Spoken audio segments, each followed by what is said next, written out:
Assalamualaikum warahmatullahi wabarakatuh. Selamat sore teman-teman. Kami dari kelompok 3 kelas B1 yang akan mempresentasikan materi pada sore hari ini mengenai audit atas fungsi pengadaan, yang terdiri dari saya sendiri, Tika Kustanti NPM 12, Anissa Noviantari NPM 16, Niken Ayu Trisna NPM 34, dan Andita Ahmad Solihah NPM 165. Oke, langsung saja ke slide berikutnya. Audit atas fungsi pengadaan. Di slide pertama ini ada audit atas fungsi pengadaan. Nah, pada audit atas fungsi ini dia melakukan penilaian atas organisasi yang menjalankan fungsi pengadaan, pedoman yang digunakan dalam menjalankan aktivitasnya, serta perencanaan proses pengadaan dan penanganan terhadap barang atau jasa tersebut pada saat barang jasa itu kita terima. Nah, audit atas fungsi pengadaan ini sebenarnya ia juga mampu menjawab berbagai pertanyaan-pertanyaan seperti misalnya, 1. Apakah pengadaan barang atau jasa ini telah berjalan dengan baik sesuai dengan prinsip tata kelola dari perusahaan? Terus yang kedua, apakah pengadaan ini mampu memenuhi kebutuhan perusahaan secara paling ekonomis, serta adakah indikasi penyimpangan yang mungkin saja terjadi. Nah, di sini kita akan menjabarkan mengenai tujuan dan manfaat audit ini. Apa saja sih? Yang pertama, untuk mencapai tujuan tentunya sesuai dengan visi misi dari organisasi atau perusahaan tersebut. Dan yang kedua, menilai ekonomisasi, efisiensi, dan efektivitas pengadaan serta melindungi aset dari pemborosan, kesalahan pengelolaan, serta berbagai bentuk penyimpangan lainnya. Dan yang ketiga, mendorong pengembangan atau pemeliharaan manajemen informasi pengadaan yang dapat diandalkan informasinya. Dan yang terakhir adalah memastikan bahwasanya aktivitas pengadaan ini sudah sesuai dengan ketentuan atau bahkan peraturan yang berlaku. Untuk slide selanjutnya adalah ruang lingkup audit dan langkah-langkah audit. Nah, pada ruang lingkup audit ini sebenarnya audit atas fungsi pengadaan ini melakukan penilaian terhadap keseluruhan dari fungsi pengadaan, baik organisasinya, pedoman peraturannya yang menjadi panduan pengadaan, serta perencanaannya, prosesnya, dan penyelesaian pengadaannya, yaitu penerimaan barang atau jasa tersebut.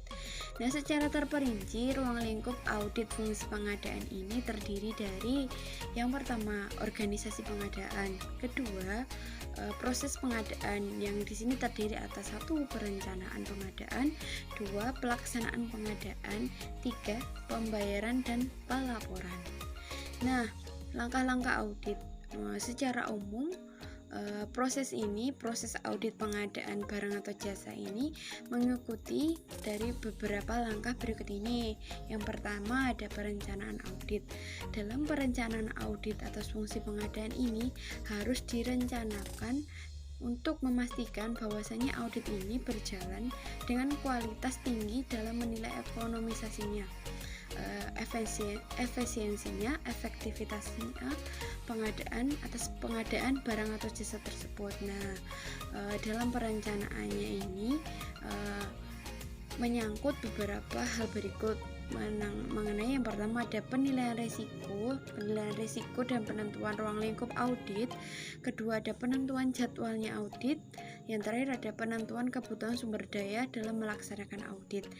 Nah, dalam membuat rencana detail dari audit ini sendiri, ketua tim audit ini biasanya harus mempertimbangkan beberapa hal, diantaranya risiko, tingkat materialitas, dan prioritas pada setiap aktivitas audit ini. Terus yang kedua, area audit ini yang signifikan. Terus langkah yang kedua adalah pengumpulan dan evaluasi dari temuan-temuan audit. Dan yang ketiga adalah pelaporan, dan yang terakhir adalah tindak lanjut dari hasil audit tersebut. Assalamualaikum warahmatullahi wabarakatuh.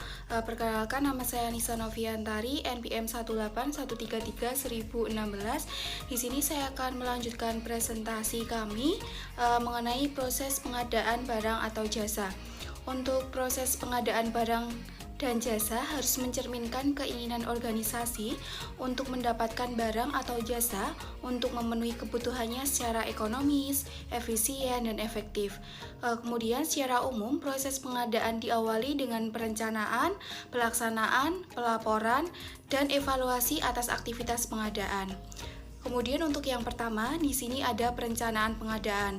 Untuk perencanaan pengadaan sendiri yaitu mencakup penentuan kebutuhan atas barang atau jasa atau input dalam operasi perusahaan, baik tingkat kualitas, kuantitas, dan penentuan waktu kapan barang atau jasa tersebut. Kemudian perencanaan pengadaan juga berkaitan dengan penentuan berapa besar dana yang harus tersedia atas pengadaan tersebut sesuai dengan jadwal pengguna barang atau jasa. Kemudian di sini yang kedua ada pelaksanaan pengadaan. Untuk pelaksanaan pengadaan, aktivitas yang terlibat dalam pelaksanaan pengadaan sesuai dengan tingkat kompleksitas proses pengadaan, jenis barang atau jasa yang akan dibeli, kemudian besarnya anggaran yang terlibat dalam pengadaan tersebut. Untuk pengendalian yang ketat dilakukan untuk memastikan bahwa panitia pengadaan tidak salah dalam menentukan pemasok terpilih dan harga atas barang atau jasa yang dibutuhkan.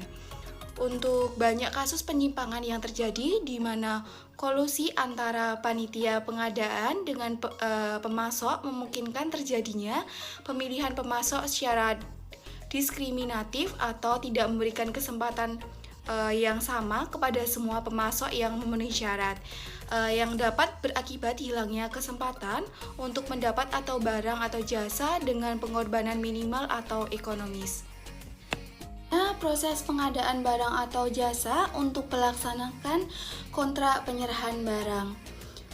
Di dalam pelaksanaan kontrak penyerahan barang, setelah proses pengadaan menghasilkan pemasok terpilih, maka panitia pengadaan bertanggung jawab untuk memastikan bahwa barang atau jasa yang diterima telah sesuai dengan pesanan, baik dalam kuantitas yang diterima, tingkat kualitas, dan waktu penyerahannya. Untuk pengendalian atas penerimaan barang atau jasa, seharusnya melibatkan unit pengguna dari barang atau jasa tersebut untuk menghindari terjadinya ketidaksesuaian barang atau jasa yang diterima dengan pesanannya. Untuk titik rawannya dapat berupa kolusi antara pemasok dan petugas penerimaan barang, sehingga barang yang tidak memenuhi spesifikasi tetap diterima dalam penyerahan barang atau jasa tersebut. Untuk selanjutnya di sini ada pembayaran dan pelaporan. Untuk pembayaran sendiri adalah bagian terakhir dari proses pengadaan.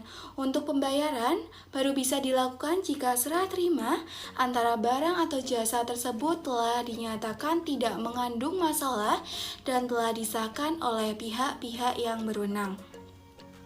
Setiap pembayaran harus didukung bukti tagihan dan dokumen pendukung yang lengkap dan tagihan telah jatuh tempo. Untuk pelaporan atas pengadaan atau barang atau jasa harus segera dilakukan sesuai dengan ketentuan yang tertuang dalam pedoman pengadaan. Dalam laporan tersebut, panitia pengadaan harus menyajikan tentang kemampuan panitia ini untuk mendapatkan barang atau jasa sesuai dengan spesifikasinya. Untuk masalah-masalah yang dihadapi atau peluang penghemat yang belum bisa dilakukan karena terbentur dengan peraturan yang digunakan dalam pengadaan tersebut. Untuk yang slide selanjutnya adalah kecurangan dalam pengadaan. Pengadaan melibatkan pembeli dan penjual, di mana masing-masing pihak memiliki berbagai cara untuk melakukan korupsi pada setiap tahapan proses pengadaan. Pihak pemasok berkepentingan dengan penjualan produknya dan mengharapkan keuntungan dari penjualan tersebut.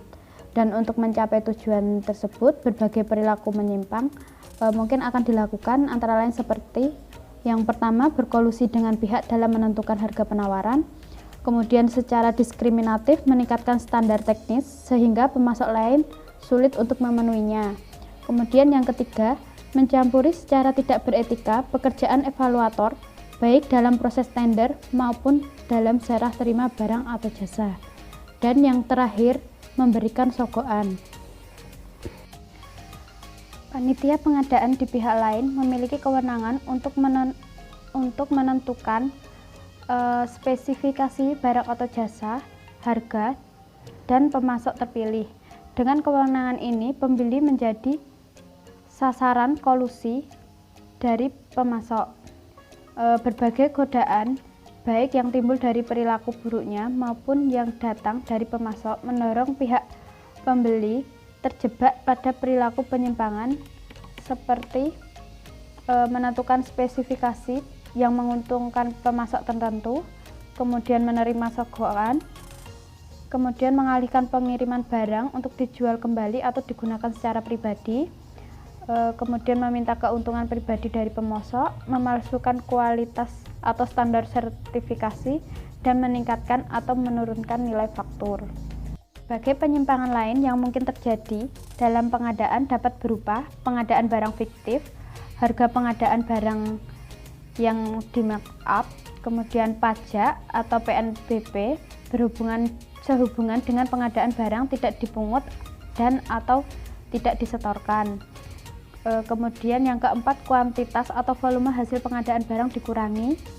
Yang kelima, kualitas hasil pengadaan barang direndahkan. Kemudian keterlambatan penyelesaian pekerjaan pengadaan barang. Hasil pengadaan barang tidak bermanfaat atau dimanfaatkan, misalnya berlebihan atau tidak sesuai dengan kebutuhan, kualitas rendah maupun rusak. Kemudian yang terakhir, pelanggaran ketentuan atau peraturan pengadaan barang yang berindikasi praktik KKN. Dan untuk mencegah adanya kesempatan penyimpangan dalam pengadaan ini, sistem pengadaan yang dibuat perusahaan harus transparan dan efisien berdasarkan prinsip-prinsip pengadaan, antara lain yang pertama nilai uang, yaitu pengadaan harus mendapatkan barang atau jasa sesuai dengan spesifikasi harga terendah atau memaksimalkan nilai uang. Kemudian yang kedua, kejujuran dan keadilan. Panitia pengadaan harus berlaku jujur dan adil kepada seluruh pemasok yang memenuhi syarat untuk mengikuti kompetisi dalam pengadaan tersebut. Kemudian yang ketiga, akuntabel dan transparan, yaitu seluruh proses dalam tahapan-tahapan pengadaan harus dilengkapi dengan catatan-catatan dan dokumentasi yang memadai sebagai bahan pertanggungjawaban. Di samping itu, proses pengadaan harus berjalan secara terbuka dan bisa dinilai oleh pihak-pihak yang berkepentingan. Petugas pengadaan tidak boleh terlibat dalam konflik kepentingan dan mampu menjaga kerahasiaan informasi-informasi yang berkaitan dengan pengadaan tersebut. Kemudian yang keempat, efisiensi, yaitu proses pengadaan harus berjalan secara efisien atau optimalisasi penggunaan sumber daya dalam pengadaan. Kemudian yang terakhir, kompetensi dan integritas, di mana petugas pengadaan, yaitu pejabat dan pelaksana, harus memiliki kompetensi yang memadai. Ini ditunjukkan dengan sertifikat yang harus dimiliki dan berintegritas tinggi dalam menjalankan tugas, wewenang, dan tanggung jawabnya. Selanjutnya, saya akan mempresentasikan mengenai audit atas organisasi pengadaan. Organisasi pengadaan menyangkut penempatan fungsi pengadaan yang strategis pada struktur organisasi perusahaan. Pertimbangan penempatan fungsi tersebut berkaitan dengan cakupan tugas, tanggung jawab, dan wewenang yang melekat pada fungsi tersebut.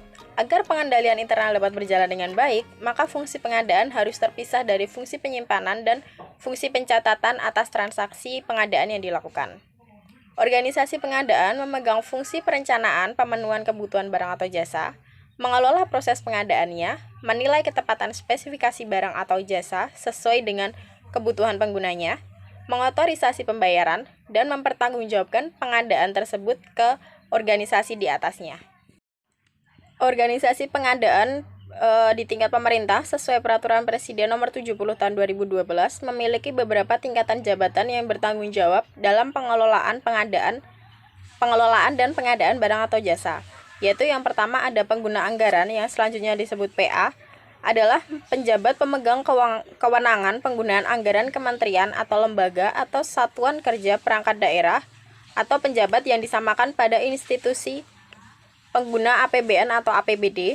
Yang kedua, kuasa pengguna anggaran yang selanjutnya disebut KPA, adalah penjabat yang ditetapkan oleh PA untuk menggunakan APBN atau ditetapkan oleh kepala daerah untuk menggunakan APBD.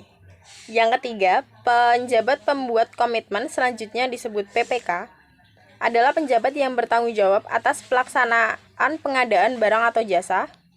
Yang keempat, unit layanan pengadaan yang selanjutnya disebut ULP adalah unit organisasi kementerian atau lembaga atau pemerintah daerah atau institusi yang berfungsi melaksanakan pengadaan barang atau jasa yang bersifat permanen, dapat berdiri sendiri, atau melekat pada unit yang sudah ada. Yang kelima, penjabat pengadaan adalah personel yang ditunjuk untuk melaksanakan pengadaan langsung. Yang keenam, panitia atau penjabat penerima hasil pekerjaan adalah panitia atau pejabat yang ditetapkan oleh PA atau KPA yang bertugas memeriksa dan menerima hasil pekerjaan. Yang ketujuh, ada aparat pengawas intern pemerintah atau pengawas intern pada institusi lain yang selanjutnya disebut APIP adalah aparat yang melakukan pengawasan melalui audit, review evaluasi, pemantauan, dan kegiatan pengawasan lain terhadap penyelenggaraan tugas dan fungsi organisasi.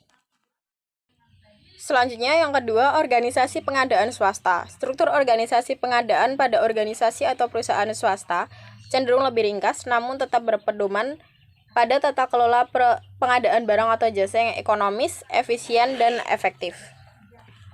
Efektivitas fungsi pengadaan sangat tergantung pada ketepatan posisinya pada struktur organisasi. Kecakupan wewenang dan tanggung jawab sesuai dengan tugas dan fungsi yang dijalankan harus ditentukan secara proporsional karena setiap pelaksanaan tugas dan fungsi harus disertai wewenang dan tanggung jawab yang memadai. Audit atas organisasi pengadaan melakukan penilaian atas efektivitas organisasi pengadaan dalam melakukan pengadaan barang atau jasa secara efisien.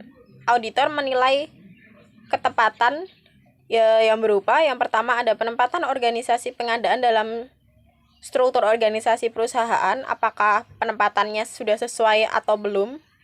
Yang kedua ada luas wewenang dan tanggung jawab yang dimiliki fungsi pengadaan dalam memenuhi kebutuhan barang atau jasa secara efektif dan efisien. Itu wewenang dan tanggung jawab yang dimiliki oleh petugas itu sudah sesuai atau belum dengan fungsi pengadaannya. Yang ketiga, kompetensi personalia yang menangani dan bertanggung jawab terhadap pengadaan barang atau jasa. Seperti yang saya sebutkan tadi, di peraturan juga sudah disebutkan kalau misalnya petugas itu biasanya disyaratkan untuk memiliki kompetensi sertifikat tertentu sebagai bukti atas kompetensinya. Untuk yang keempat, ada kecakupan prosedur pengadaan dalam memandu proses pengadaan dalam kerangka tata kelola pengadaan barang atau jasa yang baik. Selanjutnya, audit atas proses pengadaan. Nah, di audit atas proses pengadaan ini ada audit atas perencanaan pengadaan. Nah, di mana di audit atas perencanaan pengadaan ini dimulai dengan mengidentifikasi kebutuhan apa saja dari setiap unit-unit pengguna di perusahaan atas barang atau jasa tersebut yang dibutuhkan. Terus yang kedua, kita mencari adakah daftar kebutuhan atas barang atau jasa perihal misalnya spesifikasi, kuantitas, kebutuhan, standar dari kualitas, serta waktu digunakannya barang atau jasa tersebut. Dan yang ketiga adalah adakah mungkin daftar pemasok terpilih yang mampu memenuhi kebutuhan barang atau jasanya dengan paling ekonomis. Dan terakhir adalah audit atas perencanaan pengadaan ini melakukan penilaian atas ketepatan rencana pengadaan dalam fungsinya memenuhi kebutuhan barang atau jasa dari setiap unit-unit pengguna di perusahaan tadi. Nah, untuk selanjutnya contoh tabel mengenai audit atas perencanaan pengadaan ini dapat dilihat di buku halaman 82.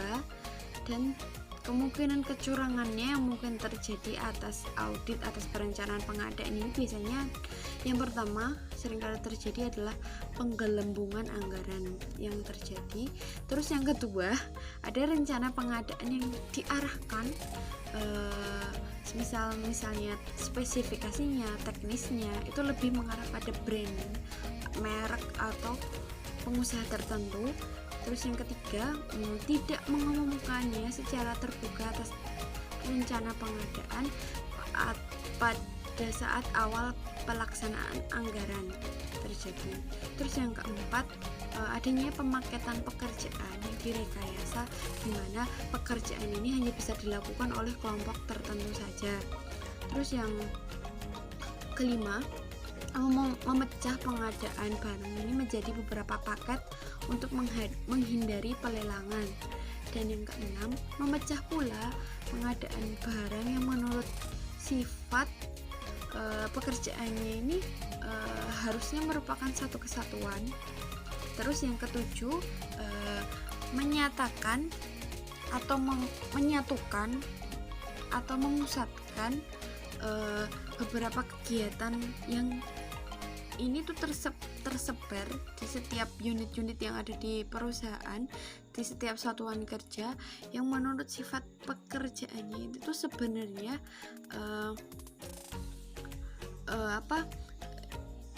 ini bisa dilaksanakan oleh usaha kecil yang dijadikan menjadi satu paket pekerjaan, di mana ini hanya dapat dilakukan oleh usaha non kecil, usaha menengah, besar, dan sebagainya. Dan tindakan ini juga termasuk tindak kecurangan.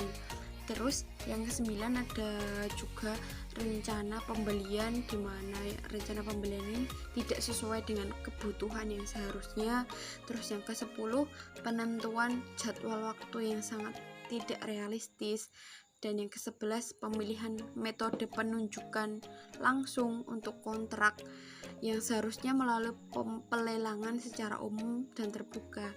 Terus yang ke-12 juga ada pemilihan metode evaluasi dengan sistem nilai merit point untuk evaluasi yang seharusnya sistem gugur ini untuk memenangkan merek biasanya atau produk. Terus yang terakhir ada pengalokasian anggaran kegiatan yang direncanakan sebelumnya. Audit atas pelaksanaan pengadaan. Untuk metode yang secara umum digunakan dalam pengadaan adalah pembelian langsung, petunjukan langsung, tender terbatas, dan tender terbuka. Untuk kompetensi adalah dasar dari pengadaan yang memastikan bahwa perusahaan mendapatkan barang atau jasa terbaik melalui persaingan dalam tender. Kemudian ada teknologi yang mendukung proses pengadaan barang atau jasa, yaitu electronic procurement atau e-procurement. Penerapan dan batasan pengadaan barang menurut Peraturan Pemerintah Nomor 70 Tahun 2002. Di sini ada 10 poin. Yang pertama ada pelanggan umum adalah metode pemilihan penyedia jasa konsultasi untuk pekerjaan yang dapat diikuti oleh semua penyedia jasa konsultasi yang memenuhi syarat.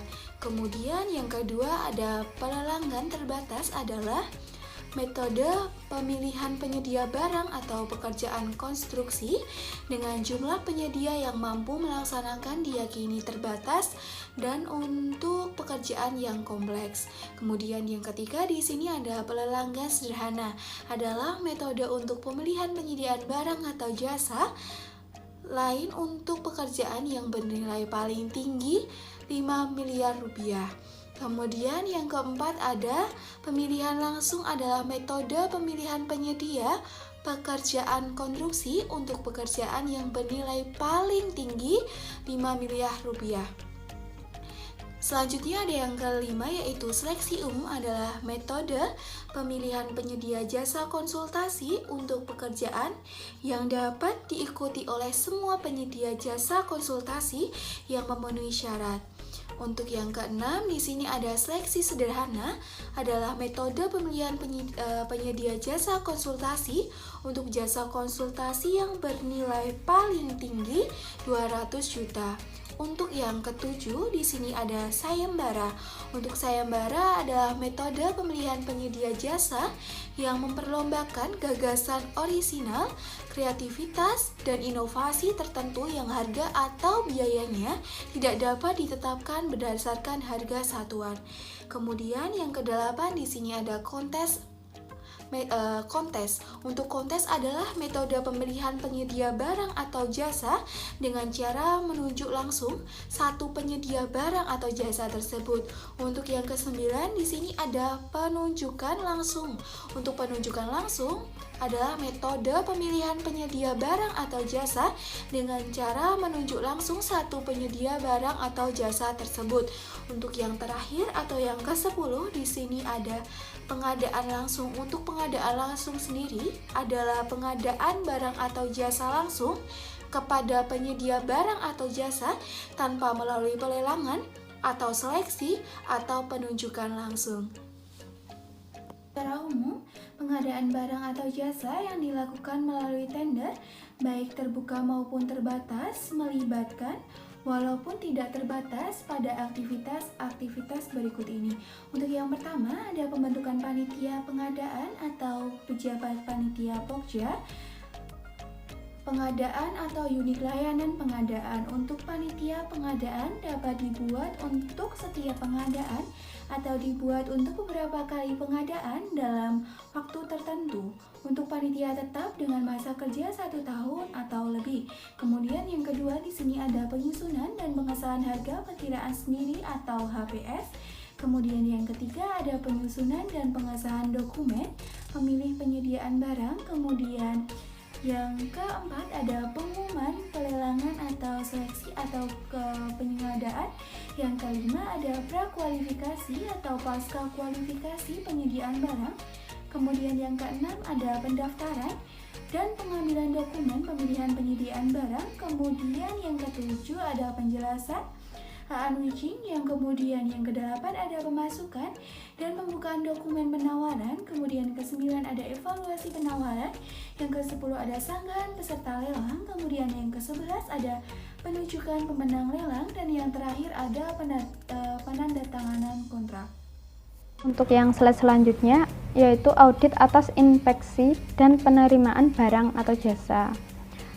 Kecurangan masih mungkin bisa terjadi setelah kontrak ditandatangani. Jadi tahap pelaksanaan atau pengiriman harus mendapat perhatian yang serius. Pengendalian yang tidak memadai pada tahapan ini dapat berakibatkan pada yang pertama kegagalan dalam memenuhi standar dan kualitas atau standar pelaksanaan lainnya. Kemudian yang kedua, pengalihan barang untuk dijual kembali atau digunakan secara pribadi oleh pihak tertentu. Kemudian yang ketiga, adanya praktik pemberian gratifikasi. Kemudian yang keempat, pemalsuan kualitas atau sertifikat standar. Kemudian yang terakhir, penyajian faktur yang lebih besar atau lebih kecil. Beberapa kecurangan yang mungkin terjadi pada tahapan ini, tahap inspeksi dan penerimaan barang atau jasa, ini disajikan pada paragraf 3.3 dalam buku IBK Bayangkara Audit Manajemen Prosedur dan Implementasi edisi 2. Di sini dapat dijadikan referensi oleh auditor dalam memfokuskan sasaran auditnya. Program pemeriksaan untuk audit inspeksi dan penerimaan barang atau jasa juga disajikan pada tabel 3.4. Untuk kemungkinan kecurangan yang terjadi pada tahap inspeksi dan penerimaan barang atau jasa, antara lain yang pertama, kuantitas atau volume pekerjaan barang yang diserahkan tidak sesuai dengan kontrak.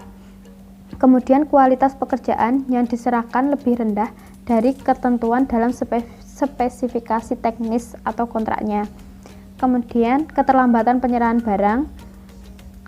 Yang keempat, perintah perubahan volume dalam rangka KKN. Yang kelima, kriteria penerimaan barang yang bias. Kemudian jaminan pasca jual yang palsu dan data lapangan yang dipalsukan. Selanjutnya, audit atas pembayaran dan pelaporan. Pembayaran dan pelaporan merupakan bagian terakhir dalam proses pengadaan. Tahapan ini menyangkut penyelesaian kewajiban organisasi kepada pihak pemasok dan pertanggungjawaban komite pengadaan atas tugas, wewenang, dan tanggung jawab yang diberikan kepadanya. Beberapa contoh penyimpangan yang mungkin saja terjadi pada tahap pembayaran dan pelaporan. Yang pertama, ada pembayaran yang tidak sesuai dengan kemajuan fisik. Jadi misal sudah dilakukan pembayaran 50 buku, tapi ternyata di fisiknya itu cuma ada 30 buku, seperti itu. Yang kedua juga ada pembayaran fiktif. Yang ketiga, kekurangan pemungutan dan penyetoran pajak. Yang keempat, pelaporan yang tidak sesuai dengan keadaan. Yang kelima, pelaporan yang tidak sesuai peraturan. Yang keenam, tidak dibuat berita acara atau BA pembayaran. Itulah materi yang dapat kami sampaikan pada sore hari ini. Dari kami kurang lebihnya mohon maaf dan terima kasih.